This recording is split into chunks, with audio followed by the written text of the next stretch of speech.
enseña más bien que Jesucristo vino a darnos vida y vida en abundancia. Entonces algo está pasando.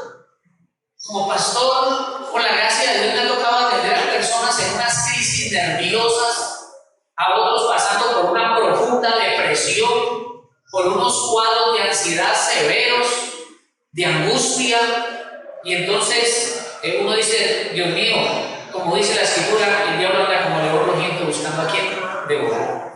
Pero claro también es en la Escritura que Dios tiene grandes planes con nosotros, grandes propósitos, y no podemos ignorar las maquinaciones del enemigo. Por eso creo que el tema que vamos a estudiar hoy es muy importante. El tema de hoy está en función de este versículo que les quiero mostrar aquí en esta diapositiva, que dice así: en mi angustia invoqué al Señor y Él me respondió. Ya ese versículo nos dice muchas cosas, que cuando buscamos a Dios Él nos responde, que la peor solución ante un cuadro de angustia es caer en una depresión, no querer orar, no querer adorar. Eso es lo que el diablo quiere. Pero el salmista dice, en mi angustia, yo estaba en angustia, dice él. No sabemos las razones, pero estaba angustiado. Pero desde esa condición de angustia, él invocó al Señor. Y estamos hablando de un salmista, de un adorador. Y eso me permite concluir algo importante que ahora vamos a estudiar. Y es que si la angustia, el invocar a Dios, el adorar a Dios me levanta sobre la angustia, quiere decir que el diablo va a utilizar la angustia para que yo no adore, para que mi vida en comunión con el Señor se venga al suelo, para que deje de alabar a Dios. Y por eso le puse como título al tema de hoy: ¿cómo puedo superar la angustia? Tal vez usted no esté atravesando por un tiempo de angustia ahora. Tal vez lo acabó de superar, o Dios no quiera, está por aparecer en el camino. Y tenemos que equiparnos con las herramientas para superar esos momentos críticos. Momentos que, si no se administran bien, provocan un caos en el Hijo de Dios. Entonces, quiero iniciar con la definición de la palabra angustia. Y es que en el libro, en el Evangelio, bueno, aquí vamos a iniciar primero con los puntos. Primer punto, la adoración a Dios es un arma poderosa. Como les decía ahora en el caso del salmista, él era un adorador. Y él dice, bueno, en mi angustia voy a adorar. La adoración es una herramienta de Dios para Él manifestar su poder.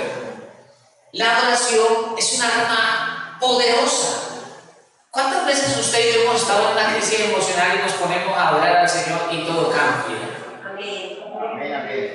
Entonces, quiero mostrarles ahora sí el significado de la palabra angustia. Resulta que en el Evangelio de Lucas, capítulo 2, versículo 49 dice: he aquí tu padre, María dice, he aquí tu padre, y yo te hemos buscado con angustia. Resulta que Jesús a los 12 años es llevado por ellos al templo a una de las fiestas, y como eran grandes peregrinaciones, ellos se van y creen, concluyen que el niño Jesús va con ellos, pero resulta que Jesús se quedó en el templo y ellos empezaron a buscarlo, y cuando lo encuentran, María le dice: he aquí tu padre y yo, he aquí José y yo, te hemos buscado con angustia.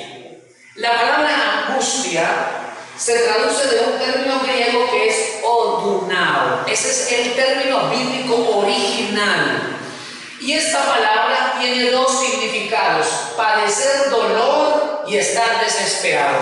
Esos dos significados son bien importantes, hermanos, porque estamos diciendo, podemos concluir que una angustia, una crisis emocional puede llegar a generar dolor, no solo emocional, sino físico. Cuando una persona está en una crisis de angustia, empieza a tener una sudoración excesiva, empieza a experimentar migraña, dolor de cabeza, taquicardia, la respiración se agita y todo el sistema glandular se altera. Entonces se genera una hormona con mucha cantidad que se llama cortisol en los momentos de estrés y eso afecta todo el ser, altera la salud. Y por eso es tan delicado en nosotros no identificar eso para saber evitarlo. Padecer dolor, pero también angustia significa estar desesperado. Yo no sé aquí cuántos han llegado a estar desesperados. Qué duro es esto. Estar en un momento crítico y desesperarse. Y eso, hermanos, hay que saberlo manejar. Porque en un momento de desespero podemos tomar malas decisiones o incluso cometer graves errores. Locuras, podemos decir. Entonces, en el libro de los Hechos, capítulo 16, vamos a ver un momento crítico de la vida de Pablo, pero también un momento desesperante en la vida de otro hombre, aquí en Hechos, capítulo 16. Vamos a leer Hechos 16. La Biblia nos dice que Pablo y Silas estaban predicando el Evangelio y luego por eso son encarcelados en la prisión de Filipos. Son llevados a ese lugar. Dice el versículo 23, por favor, Hechos 16, 23. Después de haberles azotado, ¿cuánto? Estoy en Hechos 16, 23. Después de haberles azotado mucho, los echaron en la cárcel, mandando al carcelero que los guardase con seguridad. Aquí entra este personaje llamado carcelero. Él era el que administraba la prisión.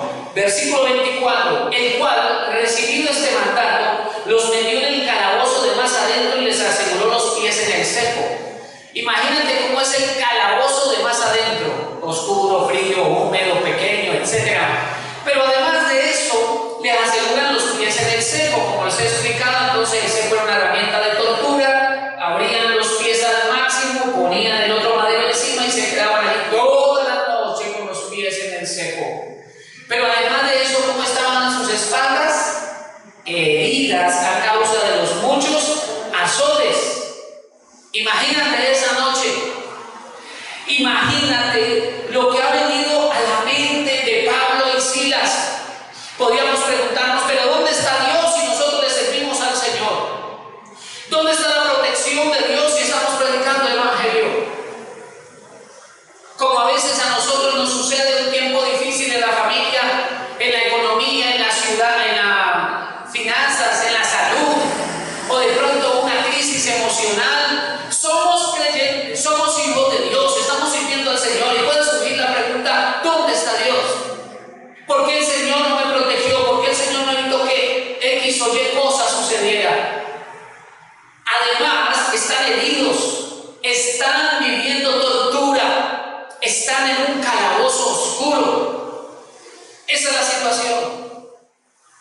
Amados, ¿cómo nos comportamos cuando nos llega una crisis? Yo creo que no es una crisis parecida a esa.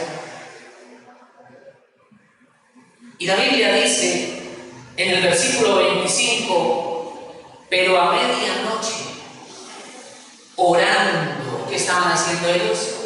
Orando. Pablo y Silas cantaban. Miren ustedes aquí cómo el canto va unido a la oración, es parte de la oración.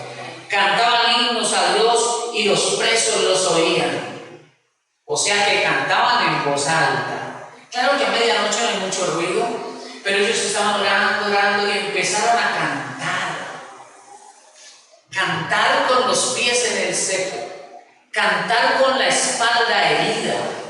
Tal vez había sangre, había dolor, había decepción, había frustración, se sentían impotentes, pero ellos no permitieron que sus emociones afectaran su fe. A pesar de todo, ellos decidieron adorar a Dios, porque los ojos de Pablo y Silas no estaban en su crisis, sus ojos estaban en Cristo.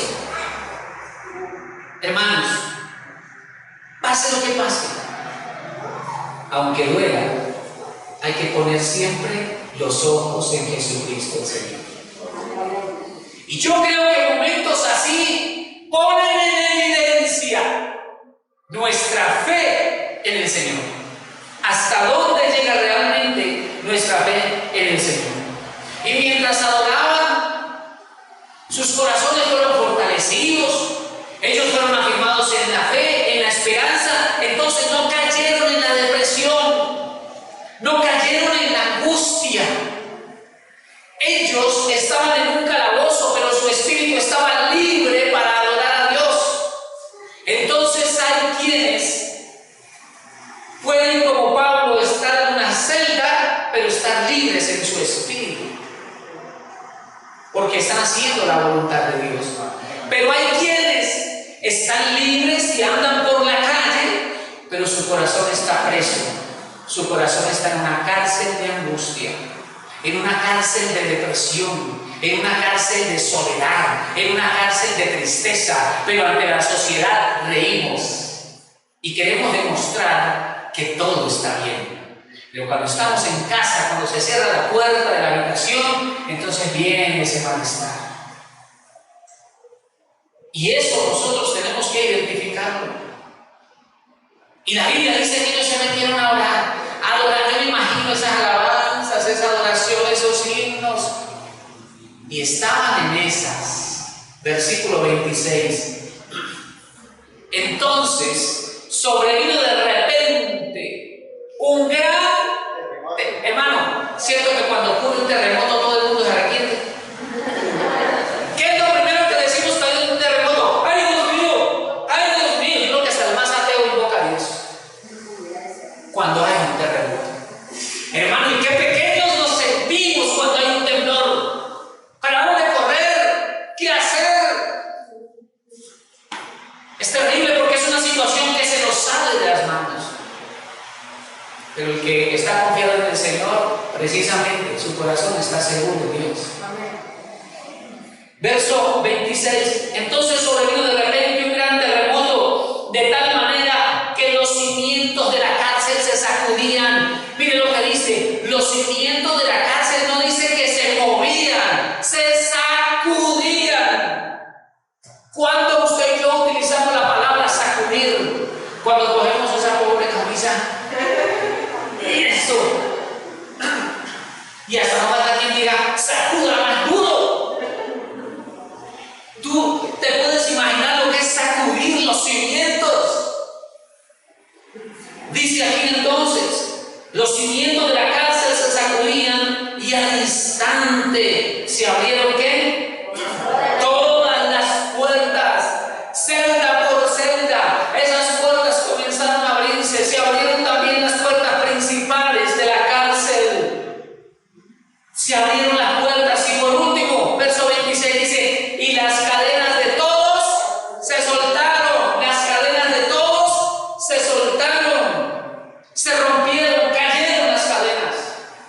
Y le quiero decir, hermano, por eso pusimos allí que la adoración es una poderosa arma, porque eso es lo que provoca la adoración. La adoración hace que se sacudan los cimientos de lo que te tiene preso. Porque hay estructuras demoníacas. Hay estructuras demoníacas. Y la adoración hace que los cimientos se sacudan, que esas estructuras caigan. Cuando usted adora al Señor, las puertas que estaban cerradas se abren. O sea, esa cárcel, ese calabozo, esa mazmorra, lo que sea, esas prisiones caen. Pierden su fuerza, pierden su poder, porque su poder está en tener una persona encerrada, pero abrirse la puerta. Y tercero, cuando tú adoras al Señor, las cadenas se rompen, las cadenas caen. Ese es el poder de la adoración. Entonces concluimos: ante una crisis, uno decide si se angustia o si adora al Dios Todopoderoso. Y si tú adoras, vas a ver la mano de Dios a tu favor. Pero veamos aquí en segundo lugar. Cuidado. Esto es como un aviso, como un anuncio, ¿no? Como en la esquina del pare. ¿Usted se acuerda que hubo un tiempo donde aquí los pares en Tuluá decían pare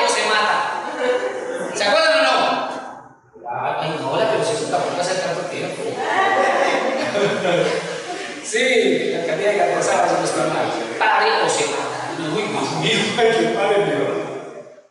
Pues este es un aviso. Cuidado con la angustia, el desespero y el suicidio. Y lo menciono en ese orden porque leamos Hechos 16:27. Despertando el carcelero, que no se despierta con un terremoto bien duro. Despertando el carcelero y viendo abiertas las puertas de la cárcel, sacó la espada y se iba a matar, pensando que los presos habían huido. Hermanos, en un momento de locura, en un momento de desespero, en un momento de angustia extrema, este hombre pensó que era mejor quitarse la vida. La angustia puede llegar a generar un dolor emocional insoportable y el diablo le hace pensar a la gente que suicidarse es lo mejor. Y esto es tan tremendo que nosotros vemos a una persona en su vida normal cuando de pronto, Dios mío, se quitó la vida. ¿Pero por qué? Porque los problemas emocionales por lo general se manejan allá en lo profundo y la gente no quiere hablar de eso. La gente no quiere exponer eso. Y el diablo a veces pone a la persona y lo presiona, y estamos hablando incluso de cristianos. Le compartí al inicio qué dura esa noticia, y cuando yo veo eso le digo: Señor, por favor, guárdame. Pastores quitándose la vida, suicidándose. Dice: Dios, ¿qué pasó? ¿Qué sucedió? ¿Quién estuvo detrás de eso, sino el diablo?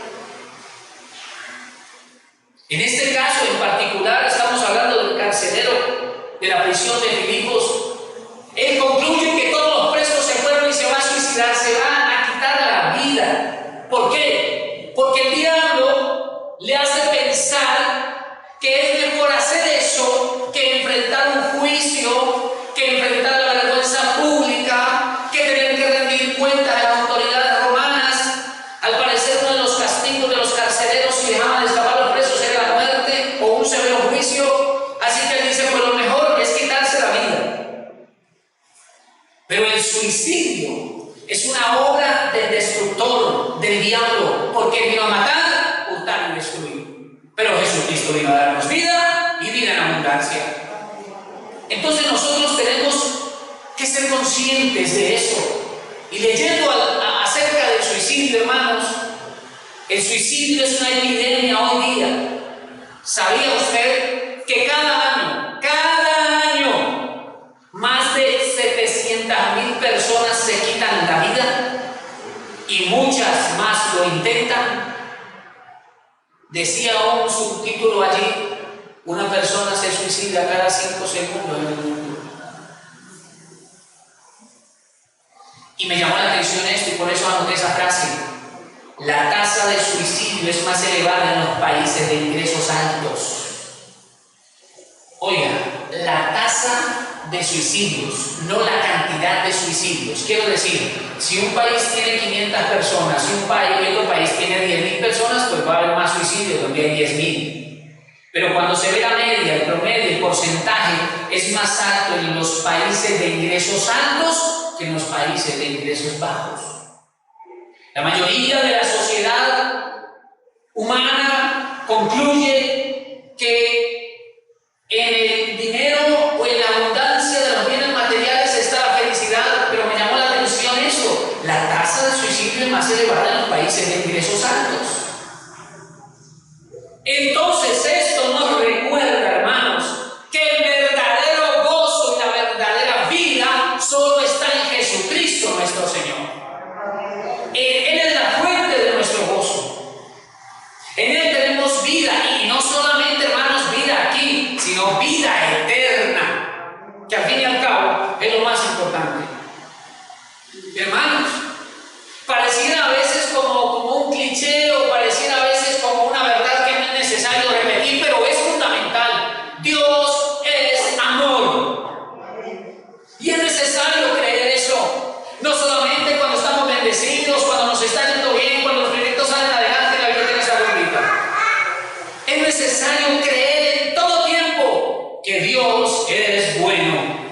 y que Él está moviendo su mano para llevarnos hacia esos escenarios de bendición que Él ha diseñado desde antes de la fundación del mundo.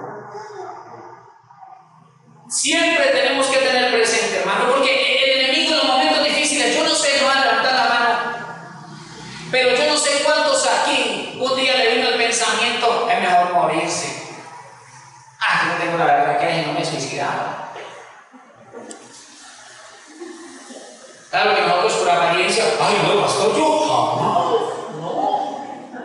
Pero cuando yo leo la Biblia encuentro el caso de Elías. Encuentro el caso de diferentes siervos de Dios que un día se quisieron morir. Porque llegó la angustia, llegó la opresión espiritual. Y es en esos momentos, hermanos, cuando nosotros tenemos que tener presente lo que dice la palabra de Dios. Y la Escritura dice que somos más que vencedores por medio de aquel que nos amó. Ni la vida, ni la muerte, ni principados, ni potestades, ni nada de lo creado, ni lo alto, ni lo profundo, nada creado nos puede separar del amor de Dios que es en Cristo Jesús.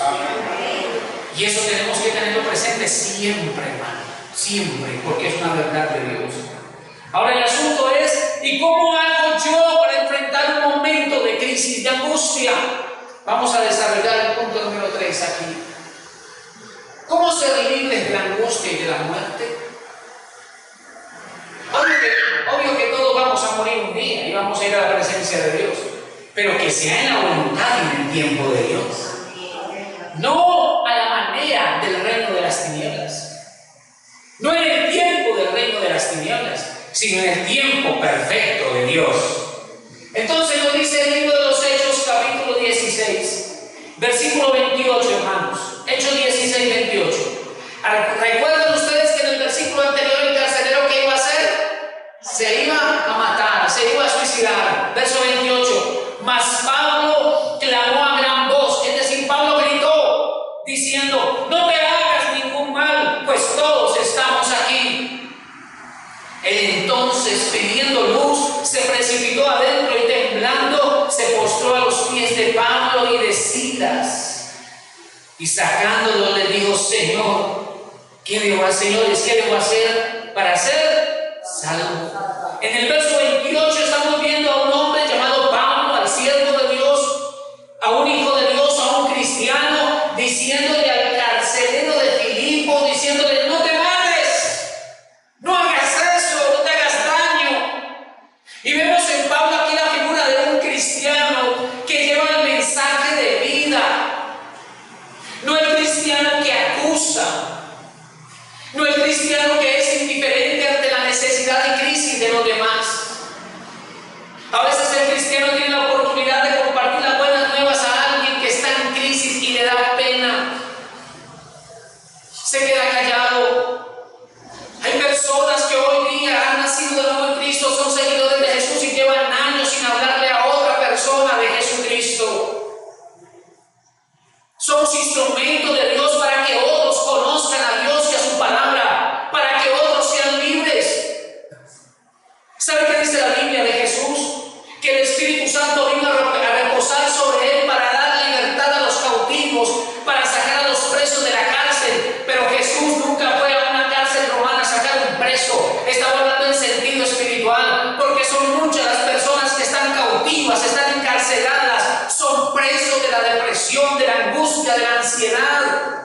Luchan con ideas de muerte y de suicidio. ¿Y quiénes son los mensajeros? ¿Quiénes son los que llevan esa palabra de vida? Diga por favor nosotros. Y si tú no hablas, nadie lo hace. Luego de que Pablo le dice eso al carcelero, dice que él se apresuró, pidió luz y entró a la celda donde estaba, al calabozo, donde estaba Pablo y Silas. Y la Biblia dice que se postró a los pies de ellos temblando. Claro que ¿quién no queda así después del terremoto? Pero ¿saben? Yo veo que este hombre se postra delante de ellos porque él reconoce que la presencia de Dios está sobre Pablo y Silas. La presencia presencia del verdadero Dios. Porque ¿quién era este hombre? El carcelero de Filipos, ciudad de Macedonia, provincia griega, bueno, en ese momento romana, porque era el imperio que dominaba. Entonces él estaba sumergido en la idolatría del momento. Pero en medio de todo eso lo impactó tanto aquella obra de Dios que él entra y se postra, se humilló. Hay personas que son orgullosas, hay personas que son soberbias, hay personas que son autosuficientes. Yo lo fui un día. Yo decía, yo que voy a ir a esa iglesia, esa gente es como loquita, aquí le levantan las manos. Eso decía yo me escondía de la predicación del Evangelio. Hoy le doy gracias a Dios porque conozco y predico esta locura. Pero yo era autosuficiente, yo no necesitaba de eso que predicaban los evangélicos. No reconocía mi condición de pecado, no reconocía mi necesidad. Pero usted y yo sabemos que el único mediador entre Dios y los hombres se llama Jesucristo. No hay otro camino. Dice el versículo 30, y sacándolos, les dijo: señores, ¿qué debo hacer para ser salvo? ¿Saben que yo leo esta pregunta y yo me concluyo algo? Yo pienso en algo. Yo tengo una conclusión cuando yo leo eso. Él les dice: ¿qué debo hacer para ser salvo? ¿Quién utiliza la palabra salvo? Sino los que ya han escuchado el mensaje de salvación. Él pregunta eso porque para mí ella había escuchado el mensaje de Pablo y de Silas, pero no había querido creer. Pero ahora, ante esa circunstancia, ante una angustia, entonces dice: señores, ¿qué debo hacer para ser salvo? Porque a veces somos tan duros de corazón que no nos acercamos a Dios sino cuando hay una crisis. Con razón la Biblia dice: en su angustia me buscarán. Yo llegué a los caminos del Señor en un tiempo de angustia, en una profunda crisis emocional. Tanto que le dije: si me quitas esto, le dije, si me quitas esto, mañana me voy a congregar a esa iglesia evangélica. Y a los 5 minutos el Dios estaba bien y yo dije: hay que ir. Hay que ir. Pero yo era muy conchudo, todavía lo soy, Dios me está ayudando. Pero yo dije: no, pero yo no voy a ir a una iglesia de aquí mismo porque me daba pena.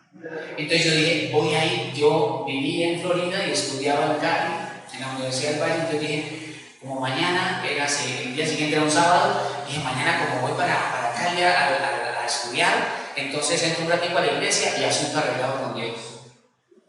No, allí Él me agarró. Puso en mi corazón el deseo de servirle, de ser un predicador, por la gracia y misericordia de Dios en Cristo Jesús.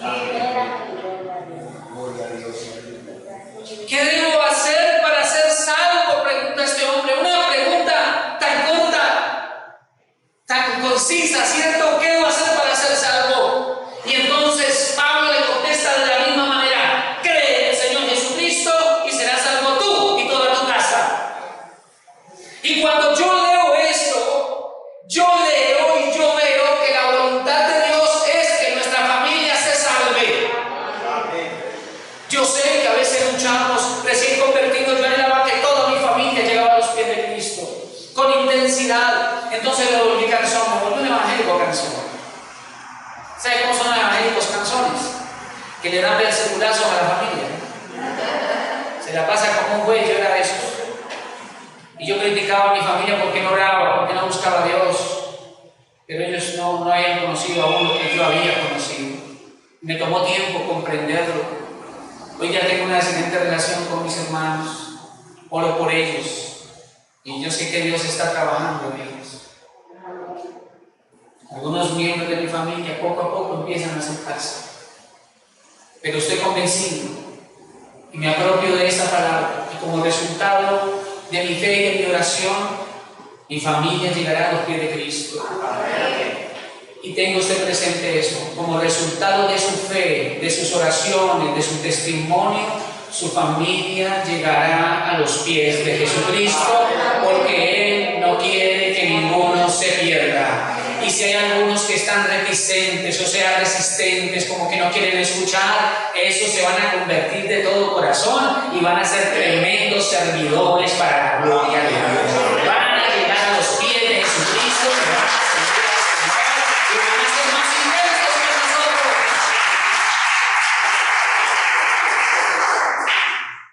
El versículo 32 nos dice algo que me parece maravilloso. Y le hablaron la palabra del Señor a él y a todos los que estaban en su casa. Hablemos la palabra, enseñemos la palabra, compartamos la palabra siempre en un marco de amor, guiados por el Espíritu. Porque la palabra de Dios es nuestro alimento, es el instrumento de Dios para que otros nazcan de nuevo en Cristo Jesús. Y finalmente llegamos al punto número 4, hermanos. Último punto de este estudio. Y llamo eso. Es que el Señor Jesús es maravilloso. Mire, Jesucristo transformó un posible funeral en un alegre banquete. ¿A quién no le gustan los banquetes? ¿Cierto? O sea, entiéndase, ¿a quién no le gusta que lo inviten a comer? ¿Ah? Uy, a uno le invitan a comer y uno muestra la verdad. ¿Sí? ¿Y a dónde? ¿Para dónde vamos? Y si le añaden, pida lo que quiera, no, saco de esto. Ahora sí. Pero resulta, el carcelero tenía esposa y habla de sus hijos, no dice cuántos, vamos a imaginarnos que eran 3. En ese tiempo no había televisión, pero ahora sí mucho más. ¿Cómo te traes? Entonces el carcelero, aquel que pensó en quitarse la vida, suicidarse, pues les iba a dejar tremendo funeral a la esposa y a sus hijos en medio del dolor. Eso era lo que había venido sobre su familia. Pero nos dice el versículo 33, Hechos 16, 33. Y él, tomándolos a Pablo y a Silas en aquella misma hora de la noche, les lavó las heridas y enseguida se bautizó él con todos los suyos. Hermano, perdónenme, yo no sé qué horas eran, las 3, 4 de la mañana, porque el milagro ocurrió a medianoche, pero mientras los evangelizaron eso tomó un tiempo. Pero el hecho es que Pablo no hacía sino predicarla de Jesucristo y enseñarles, y ellos estaban ávidos, ellos anhelaban la palabra, ese mensaje, ellos recibieron la salvación y fue tan poderosa esa conversión que ellos no dijeron, no, del bautismo dejémoslo para el otro año, dentro de 5, no, yo quiero afirmarme más en el Señor. Hermano, el que se convierte de nuevo, el que nace de nuevo en Cristo Jesús, el que se convierte en nueva criatura, en su corazón Dios le imparte el deseo de hacer la voluntad de Dios, de ser un seguidor de Jesucristo. Esa misma noche, yo no sé si eran las 3 de la mañana, pero esa misma noche se bautizaron el carcelero, su esposa, sus hijos. Verso 34. Y llevándolos a su casa, les puso la mesa. Pero no vacía, hermanos, un banquete, hermano. Les puso la mesa. Dice, póngale cuidado lo que sigue aquí, les puso la mesa y se regocijó. Incluso mire que no dice se gozó, se regocijó con toda su casa de haber creído a Dios. ¡Wow! Él dijo, no, después del bautismo, yo no sé si medio mojado todavía a esa hora. No, camine, vámonos. Llamó al auxiliar y le dijo, cierre las otras puertas que no lo podemos dejar salir. Caminen ustedes dos, vamos para la casa. Los llevó a su casa, yo creo que ahora siguió limpiándole las heridas y prepararon tremendo alimento. Ese hombre estaba alegre de haber conocido a Jesucristo junto con toda su familia. La casa donde pudo haber habido un funeral, ahora era una casa alegre. Era una casa alegre.